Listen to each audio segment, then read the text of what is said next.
So this is the watercolor that I did most recently, and it's a lesson painting from Watercolor Secrets, and this is the windmill one from Buildings and Structures, and then I added some people. I zipped ahead for the figures disc, and well, that didn't work out great, but I'm happy enough with it.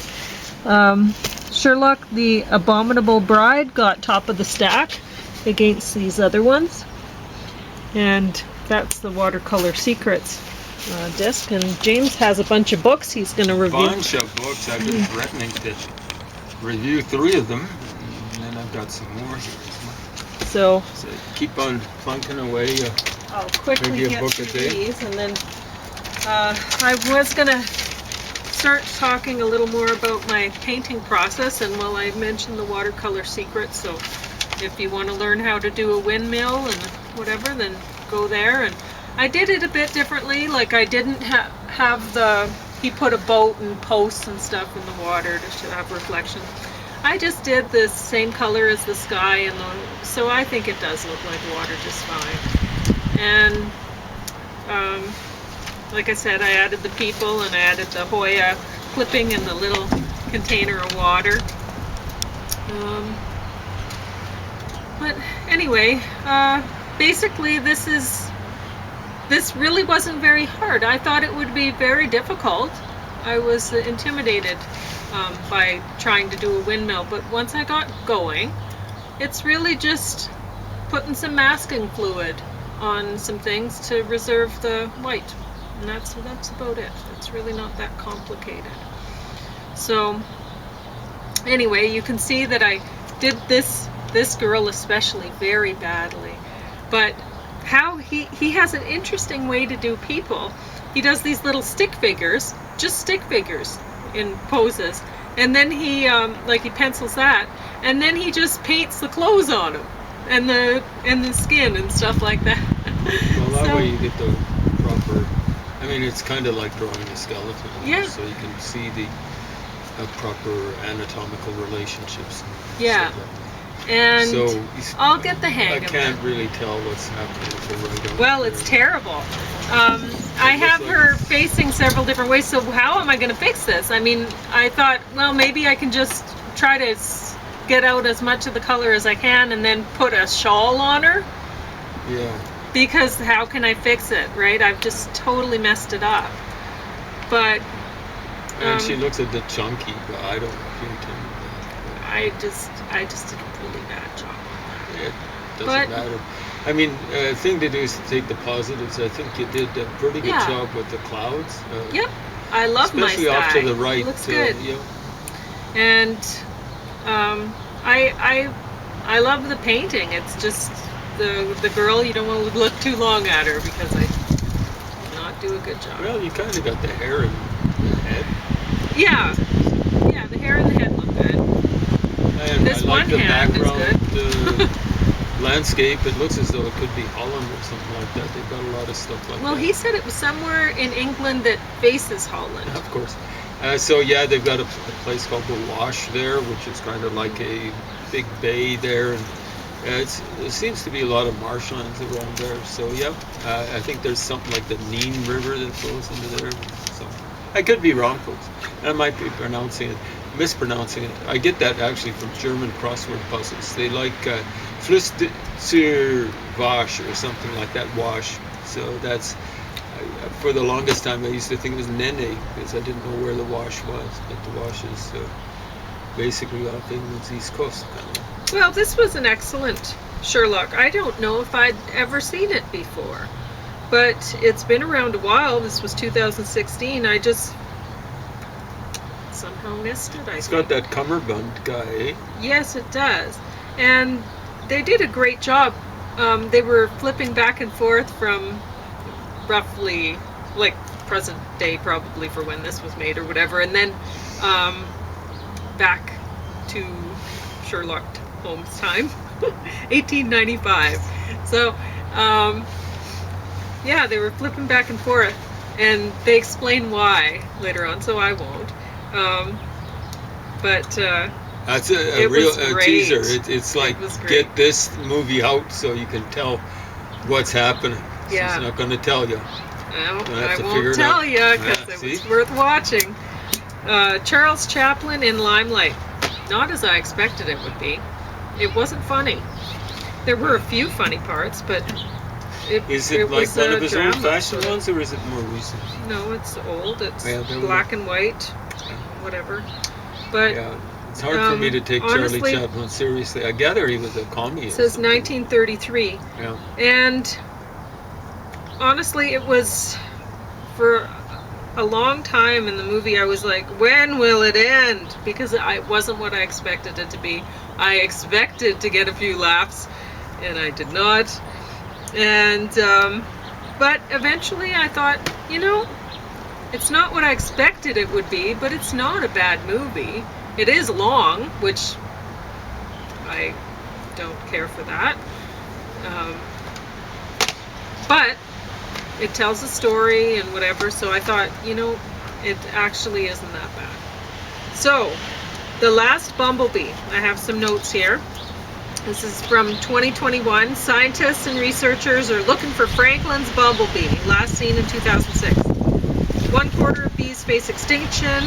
The Franklin's is now an endangered species, but they couldn't find it, so they think it got wiped out. Now, I guess I shouldn't have told you that because they tell you at the end. It takes an average of 12 years to get an insect put on the endangered species list.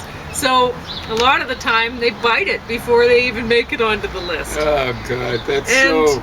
Remember how I was saying that they were having a kind of like a big forum here in southern Alberta, maybe Calgary and south on, maybe Alberta, on water preservation, the threat to our water. I'm saying it's too late. Yeah, yeah. The music was a bit much. That's why this didn't make it to top of the stack, frankly. I couldn't stand listening to it. The scenery was lovely. They were looking for the bee in Northern California and Southern Oregon because this bee has a very small range. Male bumblebees don't have stingers. Red flowers are generally not for bees. In woody plants, certain chemicals have been shown to still be in the plant tissue 7 years after application. When bees consume the nectar or pollen of a treated plant, they are getting a dose of the pesticide then. So they're thinking this is a major problem. Like they were talking about insects going extinct and stuff like that, right? And they think that that's a major problem because when bees are they were talking about chemicals used in the landscape and agriculture and whatever, and they just let people put it on their lawns and stuff like that. No whatever. supervision. It should be illegal. They should have to hire someone, and that one person thing they should were be talking about licensed. With this, I don't know if that would help at all. Honestly, most of the chemicals aren't going to people's yards, so whatever. Well, that's just an example. I'm not saying no. just do that. I know a lot of people who have applicators license would love that idea, but I don't think it would help matters because most of the chemicals going onto crops, going into ditches, whatever. So I really, or city application, there's way less lawn space than there is city park space and stuff like that. So nowadays people prefer to have parking lots in their front yard. Well, yeah, a lot of the time they just have big house, almost no yard. So honestly, it still I don't is think a your problem. ideas... Remember when that not my nice neighbor, but the other one, not so nice. Yeah. Well, that's one thing I'm going to mention. Application spilled over onto the flower garden that you put in the front of my yard. And, whatever. Well, it can't have been good for me either. Whatever. So anyway, what I was going to say is they say in this video, one researcher says, the lawn is no use to pollinators, so don't have a lawn. And they're like, if you want to have your front yard looking manicured, whatever, but your backyard, why not just let it grow and be all lush and whatever. And if you're living in an urban center, expect that somebody's going to get upset if you keep your backyard in even your backyard, if they can see it over the fence, if they can see it through their windows, and in the city your neighbors can see pretty much over into your yard. So well, my one neighbor doesn't bother about checking over the fence. He trespasses, so yeah. So anyway, and vandalizes too. Whatever. So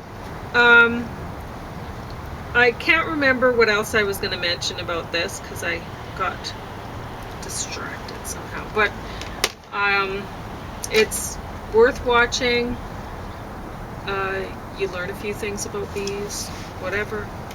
Last Moment of Clarity. I didn't really care for it. It's just a silly movie, whatever. I watched it before. It was okay, whatever. Now, why did Into the Weeds get bottom of the stack? Well, I was expecting a lot from it because this whole issue with Monsanto, it's important, and I like watching movies, documentaries on such subjects. So this Into the Weeds was put out 2023. Dwayne Lee Johnson versus Monsanto. Rap music in the background because, as it turns out, he's doing rap music. Bad rap music. Groundskeeper got non-Hodgkin's lymphoma, cancer, and believes glyphosate was a contributing factor.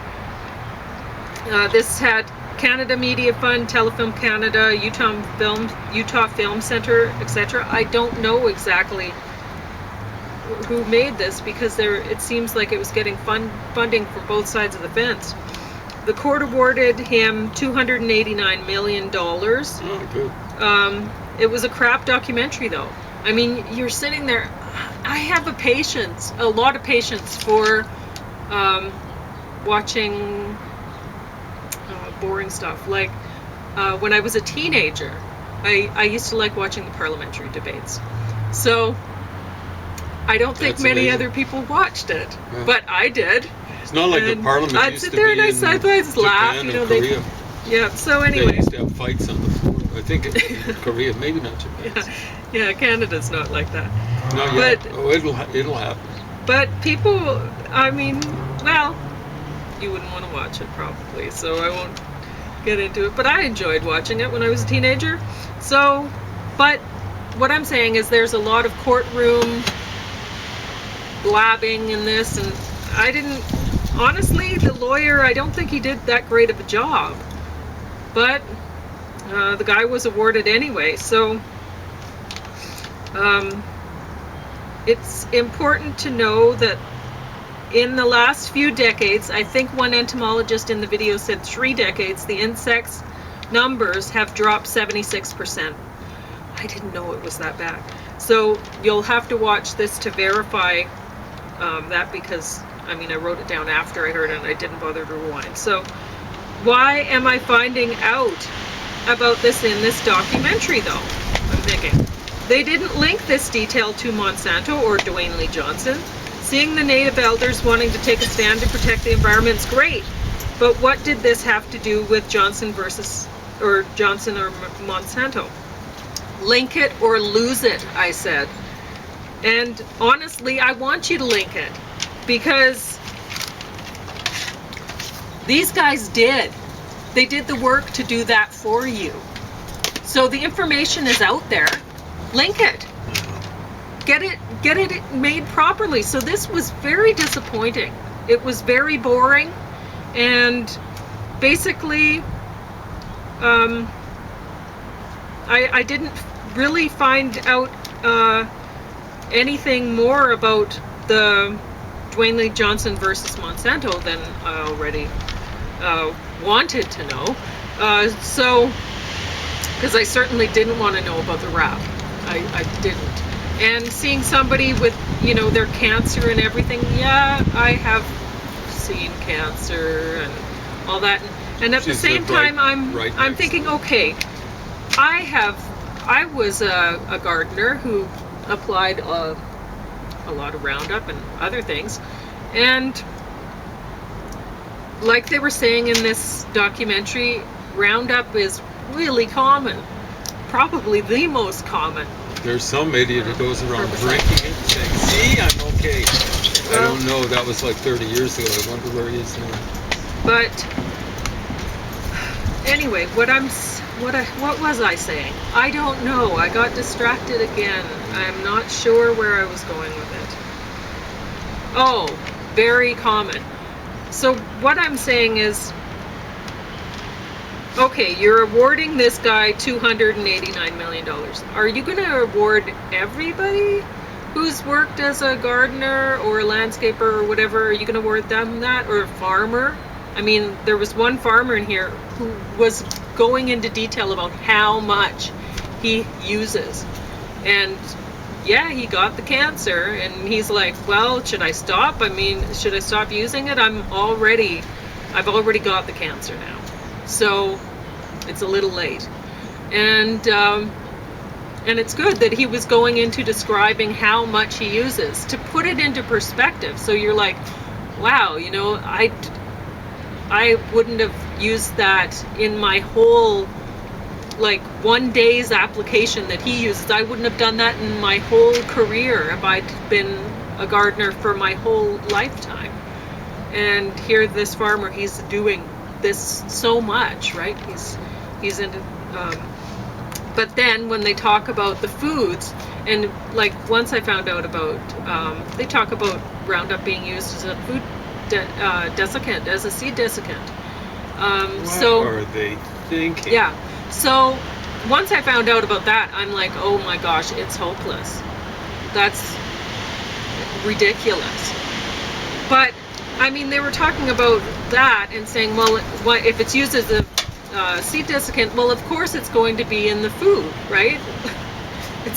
But they didn't mention how glyphosate works.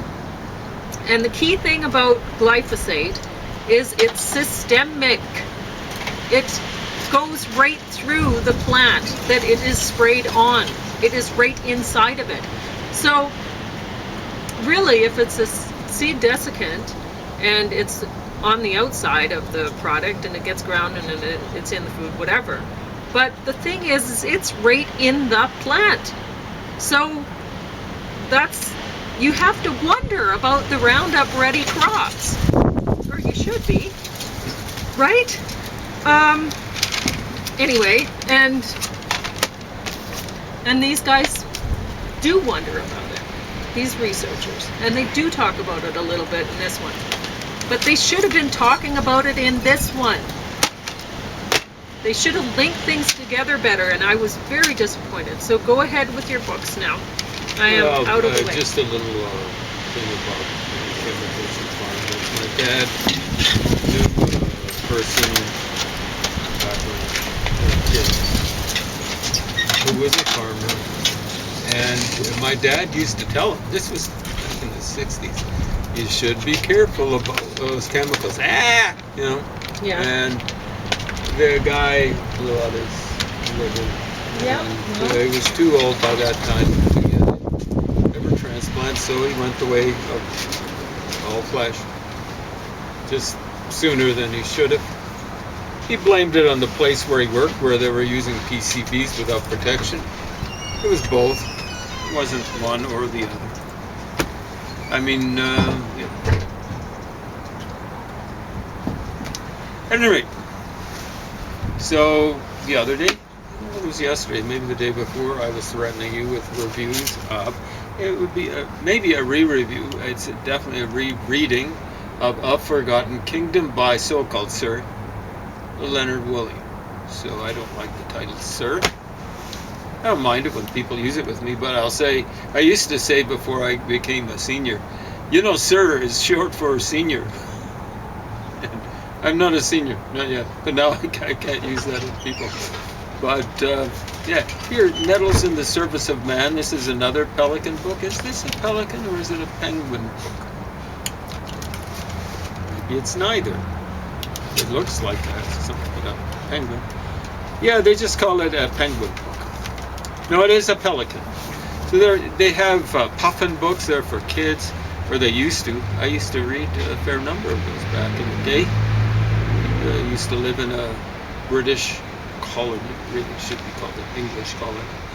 And the Penguin used to be an English book. I think it came from Harmondsworth, Middlesex. That's probably, Middlesex is the, they call them counties.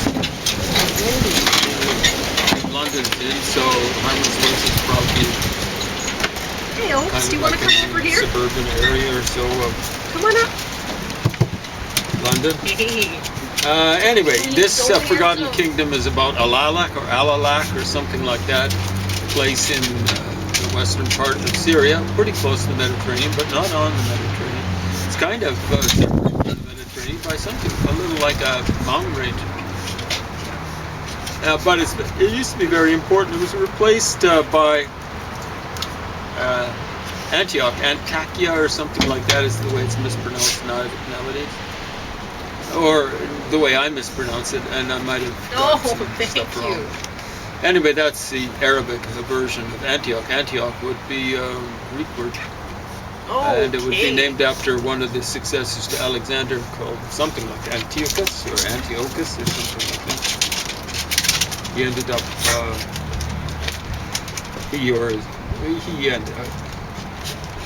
ended up controlling Syria and part of Persia. So he took over that part of the Empire of Alexander.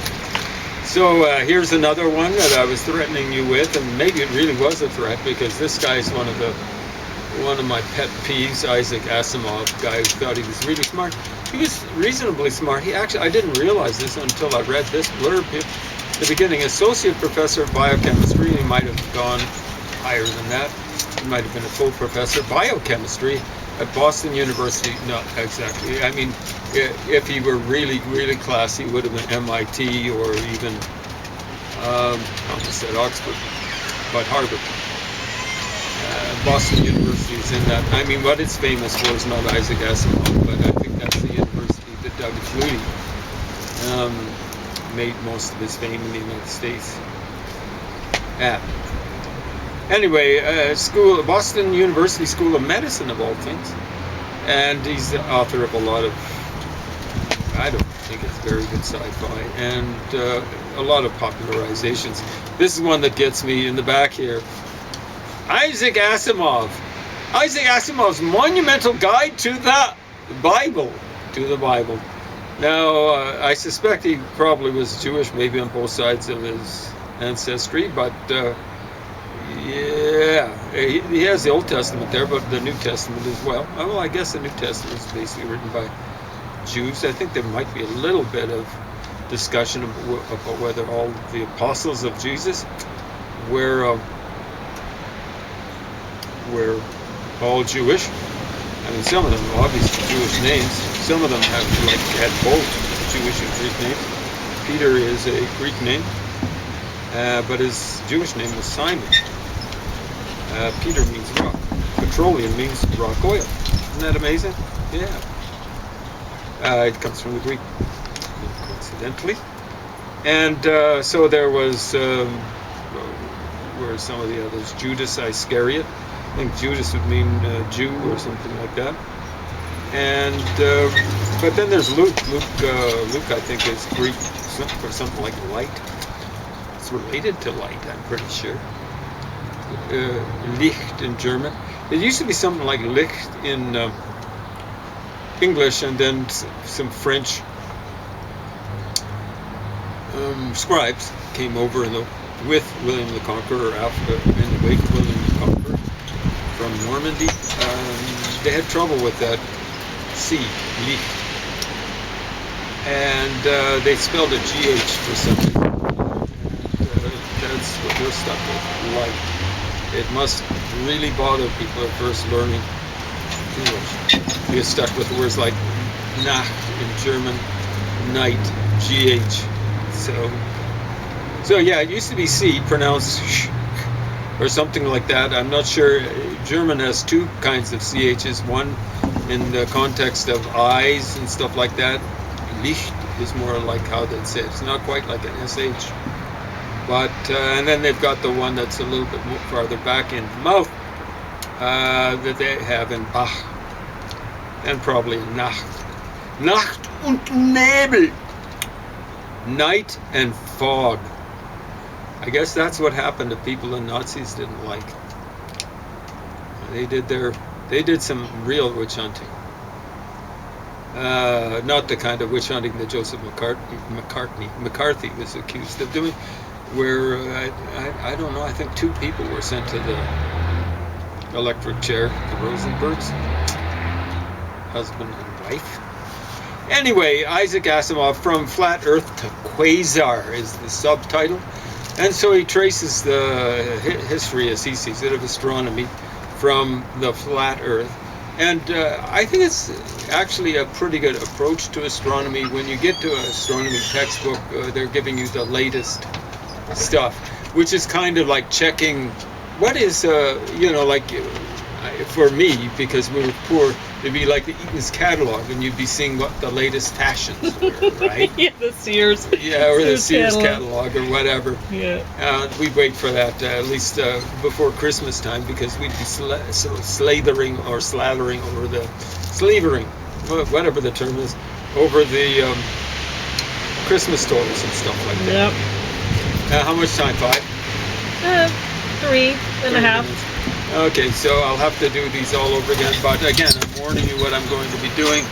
Look and learn Russian. And you're probably saying... That's a pretty cute book. Oh, it is a very cute book. Well, I thought you took Russian at university. Yeah, I'll read anything. This is more like brush up. The nice thing is a 2,000 word vocabulary? It can't be that much. 800 word. Yeah, something like 800 word vocabulary. I got most of the stuff in there. But I just like brushing up on stuff. It's got little pictures, so they don't have to explain everything, you know? Cute little pictures. Syr, cheese, swir, something like that. I'm mispronouncing the I sound in there. It's a really... Eta chleb, so that's bread. And I suspect loaf could be related. You see how that is? It's got the L and a B, which changes into a B pretty easily. So look and learn Russian. So they had a lot of different look and learn things in this series. This is probably 1962. Let me see if I remember correctly. Boom, bum, bum, bum, bum, bum, bum, 1962. So just, I think that's when the Cuban Missile Crisis happened. So people were trying to understand Russian so they could understand Russians. Yeah. A language helps you out maybe, but commies are... The way to understand them is you read about the ancient Assyrians, and they were just, what the Cambridge Ancient History, one guy writing about the Assyrians said, so he comes from an English background. He wrote, this might have been back in 39 or something like that, the Assyrians specialized in calculated frightfulness, and frightfulness is terrorism, okay? So that's what the commies are expert at. Even the ones of color, like Manuel Noriega, who is that? Daniel Ortega in Nicaragua. He always did. He was doing it in the 80s. When U2 and, who is that? Bruce Coburn were singing his praises and stuff like that. So you're probably saying, hey, you reviewed this thing before. Well, I reread it. I reread it one day. I enjoyed it more the second time. I kind of like his humor. How much time? 1 minute? Not even. Okay, Wrap it up. So, yeah, get ready. I don't like David Spade's politics, but and the same applies to Chris Rock and so on and so forth. I still find it funny. See ya.